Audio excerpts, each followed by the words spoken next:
sure we pull ourselves in here. There we go. How you doing there tonight, Timmer? How you doing, buddy? Your microphone's muted, Tim. We can't hear a word you're saying. Get it together. I just said, is this your first episode, Cloudy? And I don't even have my microphone on. Yeah, that's this is a good start here. Let's do a redo. Rookie, can we just restart this whole thing? I don't think so. 3BeerPod. Good beer, good people, good stories. It is episode 10 of season 2, and welcome to it. Thanks for tuning in, Timmer. I am so pumped to be doing this tonight. I'm more excited than usual because this is what I was doing prior to. Here, let me swing. This is my new kitchen, but as you can see over my shoulder, this is my life right now. Choosing paint colors. Oh, I thought you had like sticky notes stuck to the wall, like reminders. No, those are the paint colors that we must decide those for. Are all the same, bud. Tell me. This is my life. Accent. It's an accent wall. You're crushing it with all the same blue. Is it blue? No, it's green. No. It's green. That's blue. I can pull one down for you. It's green. Seafoam green? This one here is seafoam green. Soft schooner green. That's blue. Yep. I've been told to pick my favorite blue. That's okay. That's why I'm so happy to be here tonight. Cheers to that. Baby blue. All right, 3BeerPod, Timber. We got to get to our sponsors. Thank you, of course, to Mr. Doug Robbins over at With This Ring, who will take care of you. Wedding officiant, Doug Robbins, With This Ring. Look it up on Facebook. You can find him on Instagram as well. And Doug has been busy. Did a wedding last weekend at Point Pelee, which I thought was pretty cool. Really cool. Neat idea. So if you're looking to get hitched, need someone to officiate your wedding, Doug Robbins is there for you. If you need to get yourself put back into shape, Health House will be there for you. And Shauna can help you out over at the Health House. And there we go. Our good friend, Chris McLeod, crushing realty right now with the Realty House. If you buy a house or sell a house this week with Chris McLeod, 1 case of beer. But you must mention that you've heard this on the 3BeerPod. Yeah. Okay. And like and tell a friend. All of those things. Yeah. All of those things. Can I do a quick shout out to the Windsor 100%. Spitfires? Spitfires dropped off. Look at this little mask here they gave me here. This mask there. Spitfires mask. That's a good one. That's official. That looks good. It's a beauty mask. You get some attention with that. When's the OHL starting back up? I think they're aiming December 1st. Let's hope for the best on that one. Yeah, that's up in the air for right now. So, Timmer, let's get first of all, we'll talk. We're going to guest coming up here. Wellington Brewery is going to join us on episode 10, season 2 of the 3BeerPod. But before we get there, we do have some beer buzz today, Tim. Like some good beer buzz. I was just looking over beer buzz. Got some good stuff. But we always start off the pod with Whatcha Drinkin Bahd. What you drinking?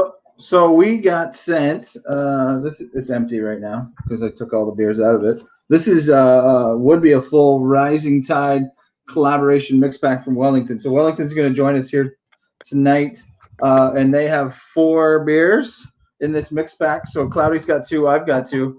I'm going to be drinking. Oh, there it is. There you go.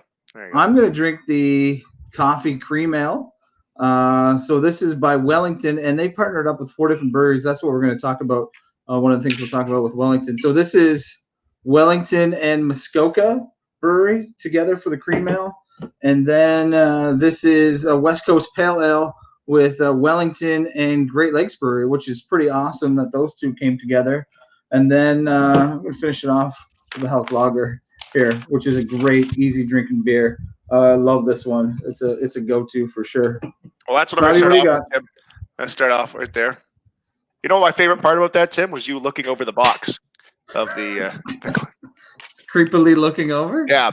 So I'm going to start with the House Lager here. So I've got one of those from that collaboration pack. Who do I got here? With Wellington and Cameron's. Am I saying this right? Because you know how I am with names.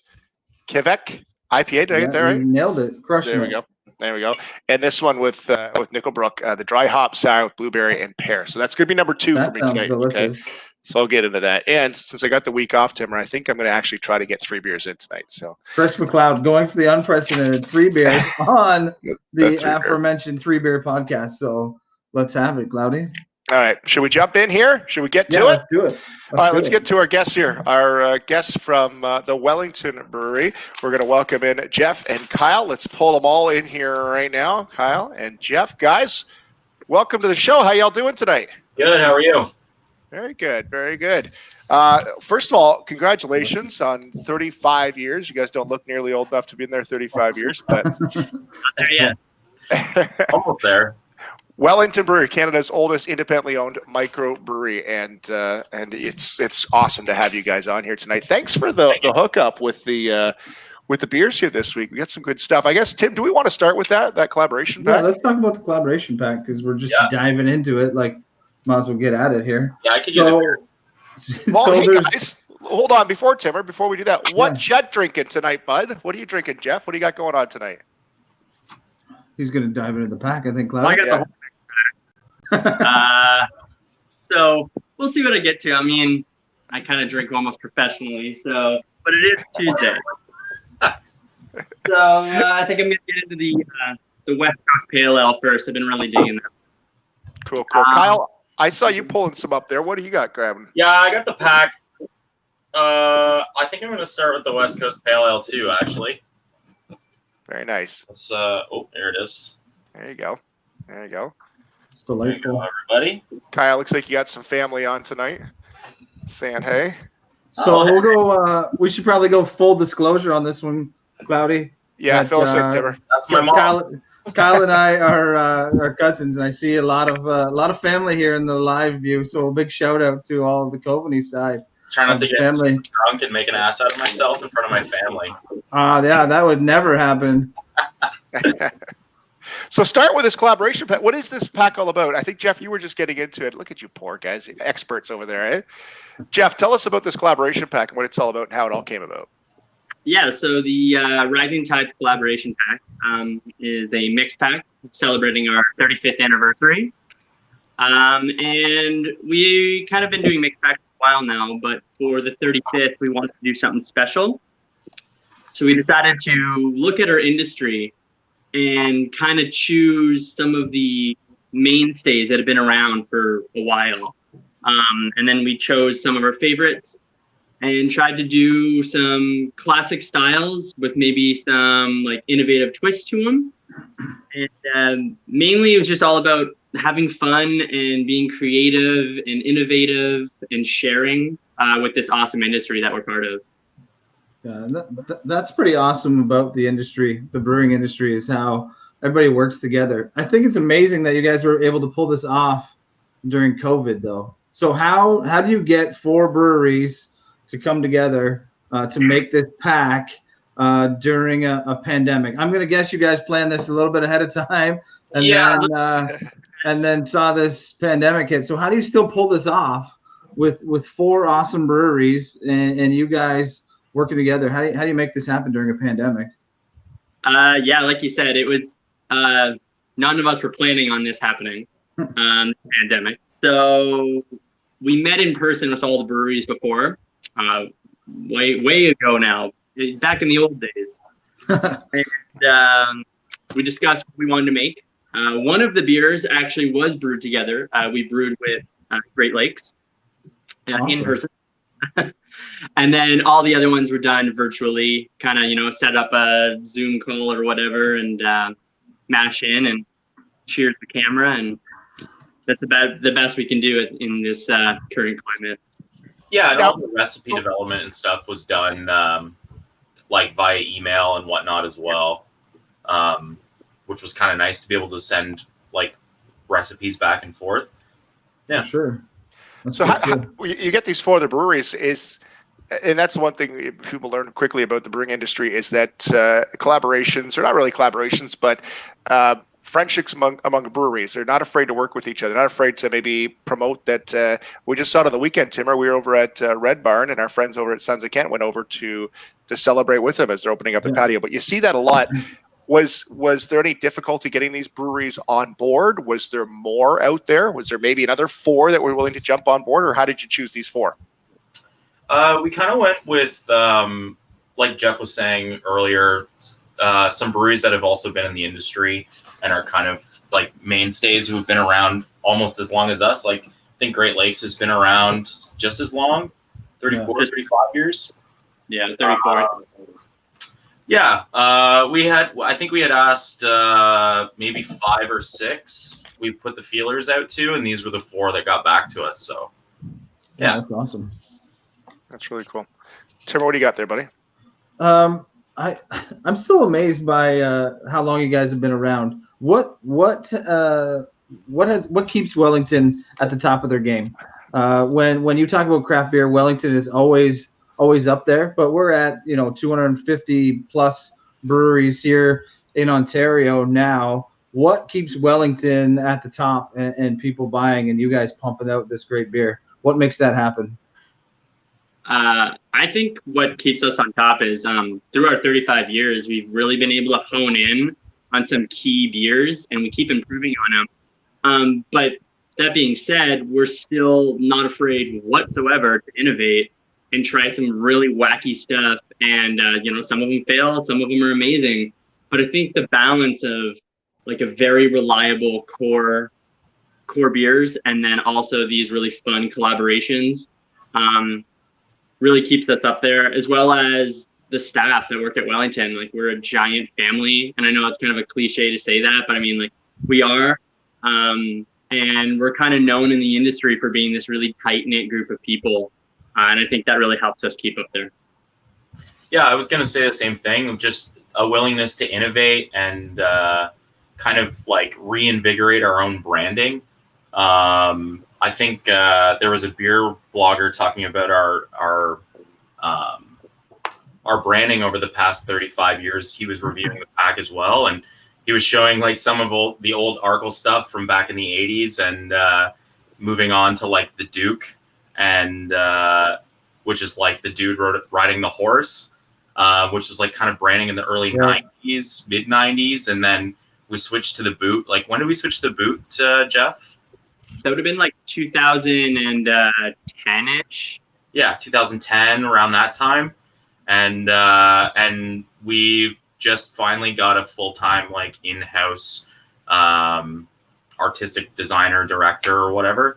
And he's been doing all of our labels. Usually our labels were a lot of people in the community that we would reach out to. They do artwork for us. And now we have somebody in-house that's doing everything. And they're literally just knocking it out of the park. They've like rebranded every single one of our core brands. They did everything for this mix pack and every mix pack we've done for the last like 4 years, I think. He can probably hear me. He's my roommate, actually. He's downstairs watching the Raptors game, but I'm just trying to get some good roommate brownie points right now. Gord Ald, yeah, he's been killing it. So Kyle, how long have you been with Wellington yourself? I think in April, this upcoming April, will be 7 years. I don't know. How long have you been there, Jeff? This September will be 7 years full time. So yeah, mine will be 7 years just since I started there part time. So Jeff and I both started there doing events, basically. Same with you, Kyle. Sorry. Yeah.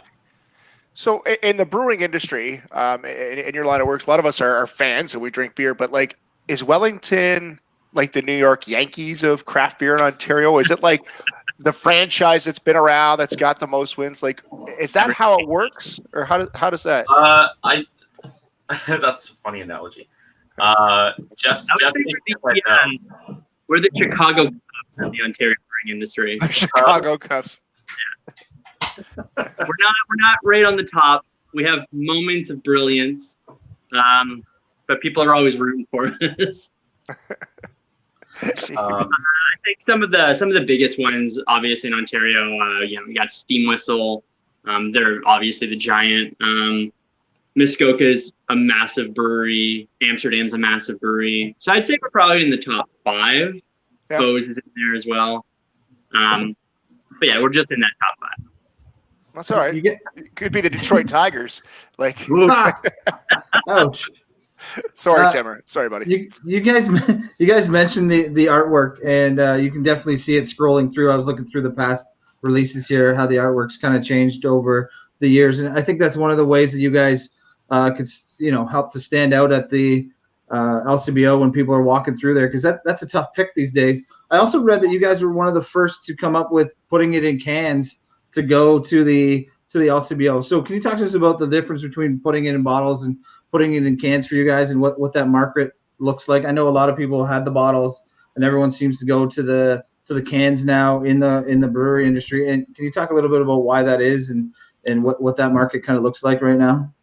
Yeah, I think it was like a couple of years ago that everyone kind of just started switching to cans, And I think bottles are just more cumbersome, in my opinion. And I think it's just been easier to like market them. They have more surface area. They show up better on a shelf. Yeah. Yeah. I mean, ultimately, the beer stores better in a can. Yeah, true. So there's absolutely no possibility of light coming in, which harms beer. And then also the seam on top is better than any bottle cap there is. So like Kyle mentioned, it looks great, especially when you're picking out single items at the LCBO. Yep. But yeah, it ultimately just stores the beer better. Yeah. I think it's awesome, that you guys were one of the innovators in that, because I think that's what people kind of are going for these days is grabbing those cans off the shelf and scooping up an order. What's your online sales been looking like in COVID? Did you see a big spike with that, or did your online platform help you through this, or what's that look like? Yeah, we didn't really have an online shop before all this started. So, I mean, not to buy beer on anyways. So this kind of pushed us to get that going. And honestly, we had a lot of people at the brewery who just like buckled down and really like busted ass and worked super hard to get that going at the beginning of this. And honestly, cans are easier to shotgun. It looks like family again, eh? That's my mom. Very true. Love you, Mom. Yeah, so we got our online store up, and honestly, it just took off. Like we offered free same day delivery if you ordered like $50 or something like that, and like we were I couldn't even believe personally the amount of beer that we were going through. I think we did more in one day than our best month to date. Wow. If I'm not mistaken, on like a long weekend or something like that. And that was like combined sales of like at our window, because we have a little walk-up window now too. So if you want to come to the brewery and pick up any beers at all, we have like kind of this little walk-up window at the front of the brewery. It's super nice. All the retail staff are super helpful, and they'll help you find what you're looking for. And yeah. I guess we'd be remiss, guys. We started off and we talked about Wellington Brewery, and not everybody who's listening or watching is as in tune with a lot of the people, beer nuts like us. Where is Wellington Brewery? I guess that's a question. Where do we find you guys? We're in Guelph, Ontario, 950 Woodlawn. It's like right on Woodlawn Road in the Auto Mall. Yep. And it's like your first building on the way into Guelph from Kitchener. Yeah, we have a giant boot painted on a silo. So it's pretty hard to miss. It's kind of good real estate, to be honest. Like, yeah.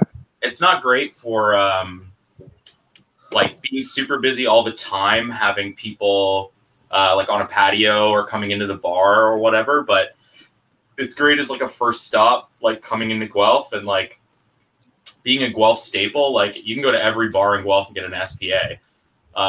So like being the first building coming into the city, I always thought was like kind of iconic.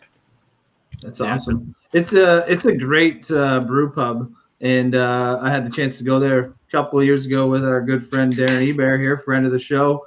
Darren Ebert, we swung in through Guelph, stayed overnight, and hit up Wellington in the morning, actually just as it was opening. So we got some samples in the brew pub, and it was beautiful. So what does that experience look like right now? If someone was coming to the brewery, is it possible to still have a good experience when you head into the brewery there, Kyle or Jeff? Yeah, we actually just took the opportunity of having this downtime to build a new patio out front. So we had a kind of a small patio that could fit about 2 picnic tables before all this happened, and yeah, we just got the opportunity to be able to expand that portion of it. So yeah, there's a nice little patio out front with table service. Still nobody allowed inside, obviously. The bar is kind of more so used as a little staff area now, which is kind of nice, and I don't want it to go back to normal. That's fair. It'd be a nice staff area. But yeah, you make reservations online, and I'm not sure if we're doing walk-ups. I think we are. But what's that, Jeff? Every once in a while, if we got the room and it's not we'll bring some people in, but reservations are preferred. Yeah. Nice. And Friday, Saturday, and Sunday it's open. So yeah. Hey, Timmer, we should mention, too, I don't know if this went through the board of directors yet, but Darren Ebert is our manager of logistics. Oh, wow. Which is an on-paying position so far with the pod. He is... maybe an honorarium in the future, Darren Ebert. Yeah, Darren. Been nominated. So it's a role that you can't get out of once you're in two, by the way. So, guys, Cask Fest. We were kind of throwing it up in there just before we went on if we could talk about this or not. Who wants to handle this? Jeff or Kyle? Who wants to talk about this? Yeah. So obviously we can't have a big event like Cask Fest this year, which is unfortunate because it's the event of the year for us. It's what everyone looks forward to. But we didn't want to just let it pass. We still wanted to do something. So we decided to. I'm cool to say this, right, Kyle? Yeah, I got the okay from Gord. So if we get in trouble, it's Gord's fault. He's the marketing manager. Brad's on vacation. It's fine. Okay. Done. All right.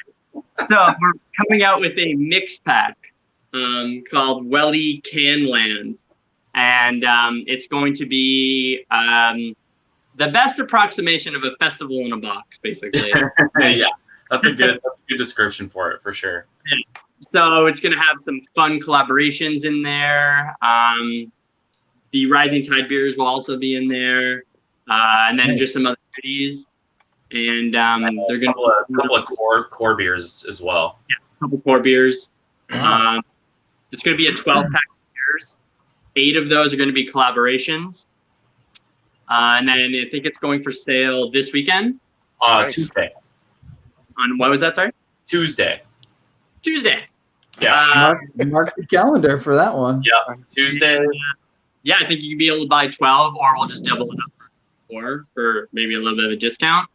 And yeah, I mean, we can't say too much about it, but yeah, it's it's as much of the Cask Fest experience as we can maybe do right now. For a lot of people who are watching who maybe don't know what Cask Fest is, every September, it's usually pretty close to our birthday. Like that's why we released this Rising Tide pack as a 35th anniversary. Cask Fest was an extension of a party that they used to have at the brewery called the Boot Chuck, which was more so like a staff and licensee kind of party. I think it was more like a staff party kind of thing. But yeah, it was called the Boot Chuck. And we decided to kind of take that idea and move a little more towards marketing it and inviting people from outside the industry in to experience what it's like to be at the brewery. So we normally have a ton of collaboration casks or collaboration beers. People come in and they'll brew with us. We also buy and ship in casks from different breweries around the province. We got food trucks. We've had women's wrestling, a freak show, live music. It's like one of the best parties. It's one of my favorite times of year. I work literally for 3 days straight, basically like, 3 16-hour days with no sleep and getting pretty drunk at the end of most of them. And I honestly, I'm really going to miss it. It's like one of my favorite times of year. I'm sure Jeff's probably going to miss it too. The lead up to it is always an unbelievable, logistical nightmare. Trying to figure out how to brew 20 beers. Wow. And also rack them into cask at the proper time. And the best part is it normally falls on you and me, Kyle. Yeah. I'm normally brewing all the beers, and then I just throw them at you and say, figure it out. Well, that's awesome then. So obviously this party, which is something we're going to look forward to, hopefully we can do this kind of stuff again. But Tuesday, if we want to check out wellingtonbrewery.ca, is that where we need to go? Is that right? Yeah, I believe that's where you can find the link to the store. And we'll have a bunch of stuff up on Instagram as well, promoting that. So definitely keep an eye out for it on Tuesday. And week from today. Hey guys, awesome. Go ahead, Timmer. You got something else? Well, I think that's awesome because I think that's an experience that people are missing out on right now. Right? It's one of those, that everyone that loves beer missed the beer fest. I would have been to a few of them already this year, and those aren't happening. So I think this is awesome. This is like one of the next best things you can get is a sweet box of beer that you can try. So I think that's awesome. You guys are putting that stuff out for us beer lovers that we can still get some really good beers and dream that we were having beer fest or cast fest. So go ahead, Cloudy. No, I was just going to say we usually wrap up these conversations, and I don't know if you have anything else, Timmer. But No. what would you be drinking if it wasn't from Wellington? What's in your glass, Jeff? If it's not a Wellington beer, what are you drinking? Well, if it's my favorite beer of all time is Labatt Blue, and I love it. It's the greatest. But craft beer, I'm probably drinking. Ooh, that's a tough call. I don't really drink a lot of other people's craft beer, to be honest. Just because we get beer for free, so it's like, oh, this is cheap, right? Yeah, why would you? Yeah, that's fair. But I'm really, really liking the stuff from Allura Brewing Company. Nice. Dave over there and his team are making some amazing hazy pale ales and IPAs. Delicious. That or Aurora Borealis has got to be one of my favorites. Yeah. Or the guys over at Red Circle in Kitchener. They're doing some amazing stuff. They do a porter with coffee that's life-changing. Nice. Interesting. Kyle, what about you?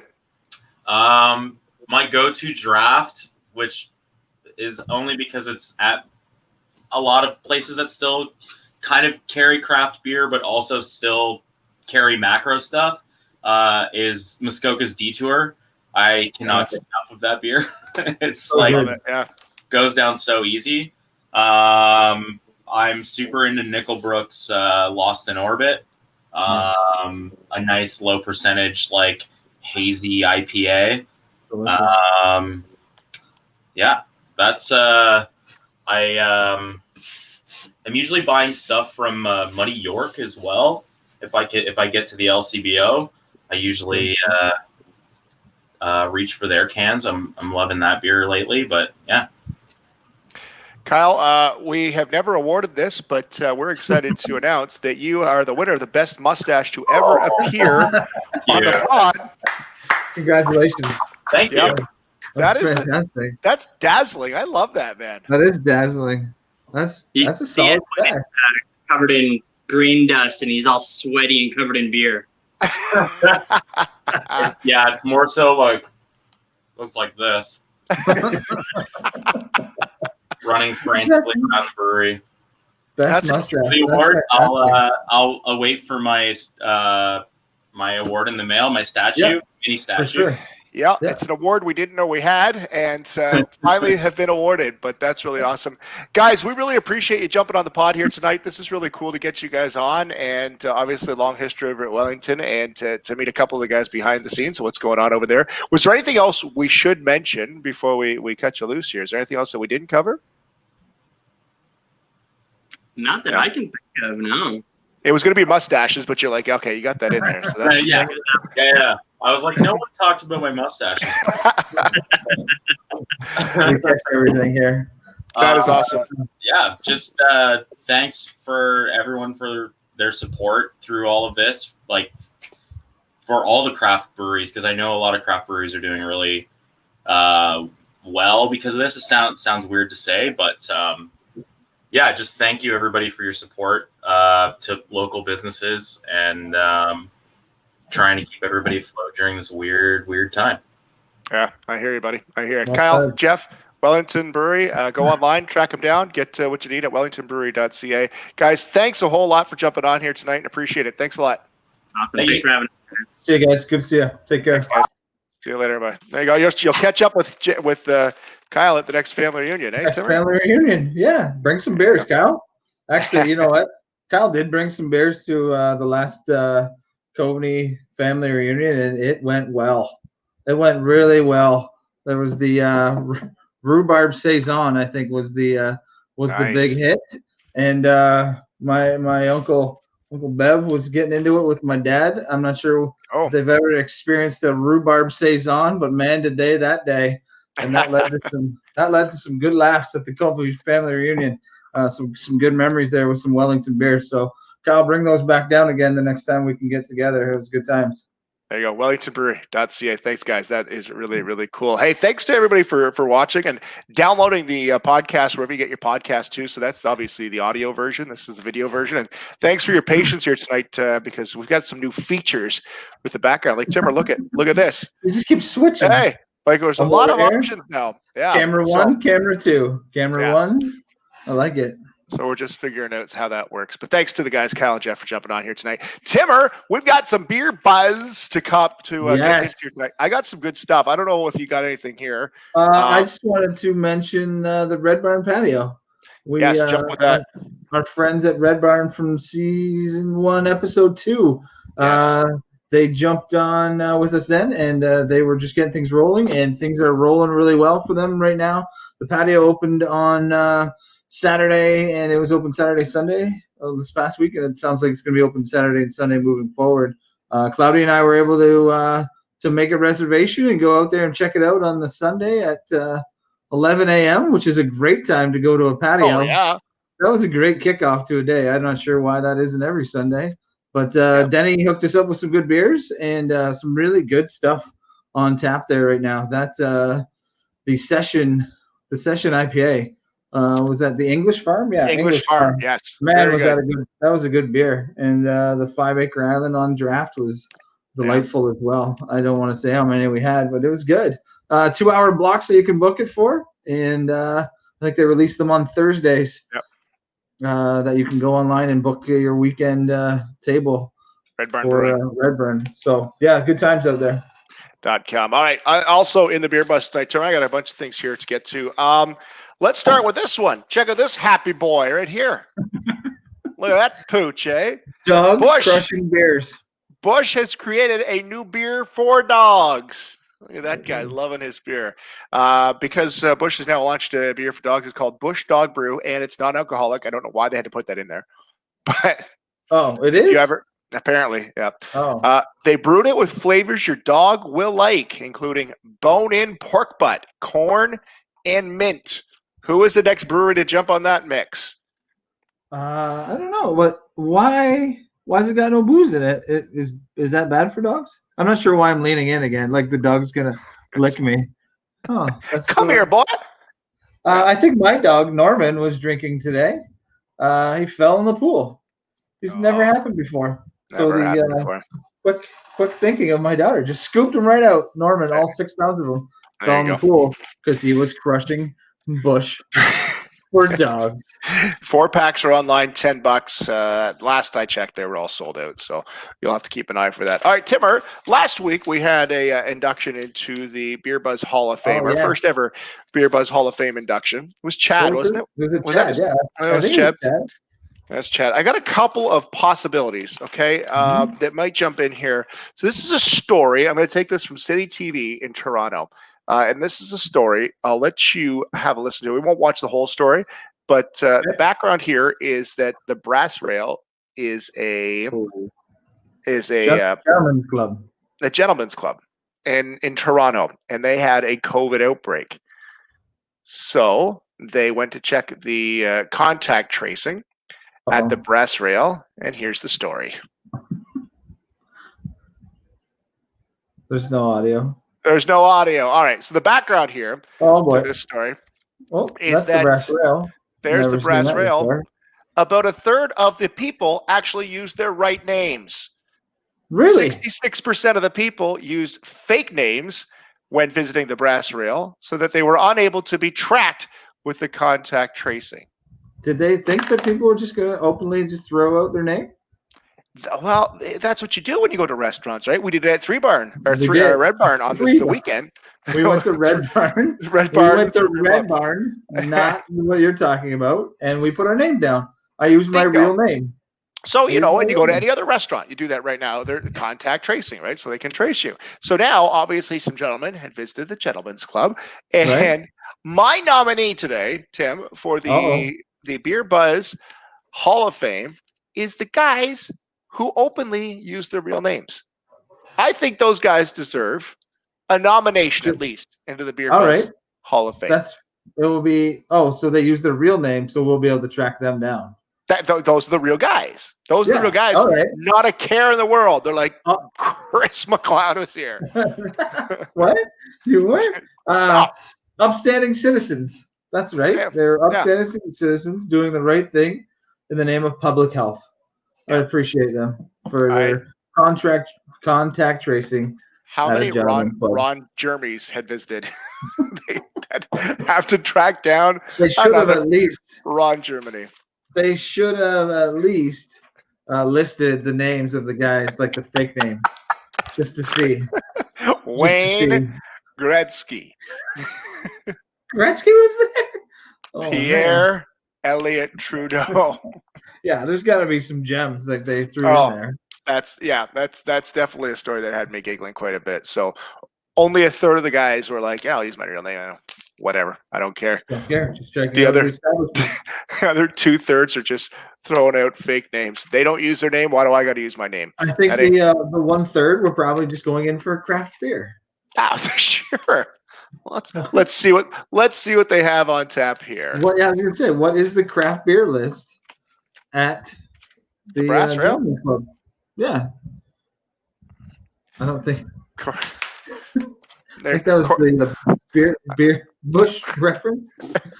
I think Corey's name when signing into the Brass Rail was bone-in pork butt.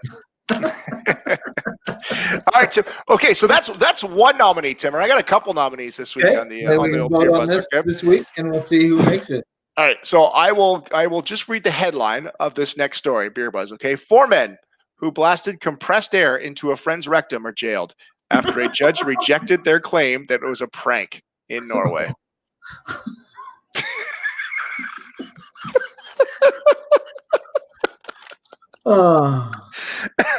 That's the headline. Can you read it again? Because I got lost. I got 4 men. I like how, did you put rectum in all caps, or did it come that way? No, that's how it comes. 4 men who blasted compressed air into a friend's rectum are jailed after a judge rejected their claim that it was a prank in Norway. Wow. Is this the actual air compressor? This is the air compressor in question. The actual air compressor. That is a terrible prank. All right, so I read the headline. Okay. A Norwegian court on Tuesday jailed 4 men who blasted compressed air into the rectum of an acquaintance, rejecting their defense that the act had been intended as a prank. The victim had passed out at a party and was unable to defend himself when 5 fellow revelers came up with a scheme involving an air compressor, like the one you see on your screen. Wow. A high-pressure tool that can be used to power anything from nail guns to spray guns. So he was exposed to a level of significant force in the rectum area. Wow. And that's, I don't know if we need to go into any more detail. I think that sums it up, I think, pretty good. What kind of air compressor was it, though? That one in question, I don't think has enough force to rectum. Darn near killed him. That looks like you're pumping up an air mattress right there. Yeah. That's a prank compressor, if you ask me. That one there. I can't even imagine what that would have been like to wake up to. I might have had a nap at a couple of places in the past. I've never woke up to a shot of air in my rectum. I never have. Yet. Never. Yet. Yeah. You've got my air compressor, you son of a... Can't even defend myself. I don't have my own air compressor right now. That's why you borrowed it. Yep. Prank wars. Prank wars. I think you can keep it. You can keep my air compressor now if that's what you're doing with it. So those are my nominees for this week's Beer Buzz Hall of Fame. That's tough. That's tough to. I don't know if we can slide him in there with Chad, but hey, not every year. Not every year you have a winner. That's true. That's true. Chad, remember we had talked about on the weekend actually trying to see if we could put out a fire with Bud Light. There's a couple more weekends of summer left here. If you missed it, go back to episode 9 and listen to the Beer Buzz in episode 9 where we talked about Chad, who was dealing with forest fires, and he had a 12-pack of beers of Bud Lights that apparently ended said forest fire. Yeah. Let's get together this weekend. Keep an eye on the Facebook page. We'll see if we can put out a fire with let's try it with a couple beers. We'll wear appropriate PPE, including face mask. Yeah. And if anybody asks, my name's Ron. Okay. Can you give us an update on how many beers you've touched this episode, Chris McLeod? I'm a beer and 2/3 in. I'm not going to reach the 3 max again. Oh man, but you're on holidays tomorrow, so drink up. Tim, there's never a holiday in this house. Not when you've got. Oh, buddy. I think everyone should email us, direct message which green, blue that Cloudy should put on his. Is that the wall behind you that it's going to be? No, it'll be right here. Oh, that is the wall. Okay. Yeah. So. All right. Nice accent wall. All right. Well, we'll see. You follow along. Yeah, we're really getting things done. We're really getting things done here on the podcast. This has been good. I've enjoyed the Wellington beers. If you get a chance to go online and order that collaboration mix, 5 good breweries working together, making some good beer there. I thoroughly enjoyed it. So jump on and grab some. Timmer, we thank them. Thank everybody over there. We're gonna end her here so we can go watch the end of the Raptors game, which is getting close. Wellington Brewery, thanks to Kyle and Jeff for joining us here tonight. You can find them online at wellingtonbrewery.ca. Big thanks to our sponsors too, and Doug Robbins over at With This Ring. Doug, wedding officiant. If you've got a ceremony, come and get the Beer Buzz off there. If we've got a wedding coming up or need Doug to be the officiant for that, he can help you out. He's a great dude. He makes it an unboring event. And that's what you want when you're having one of those services. Also, thanks to Bush Dog Beer, our sponsor today. Pork butt. Shauna over at the Health House. Thank you, Shauna. And if you're looking to buy or sell Timmer, I've been busy, bud. I know, man. That's why we're upping it to a case. I was going to up it one more, but I held off for this week. If you sell another house, buddy, you wait till what the next 3 things is going to be. People are going to be begging to sell houses with you. Oh, boy. If it's heard here on the podcast, it's true. That's right. That's right. And to you, my friend, have a good night. Timmer, we appreciate it. Sleep with one eye open, all right? Sleep with one eye open. I always do.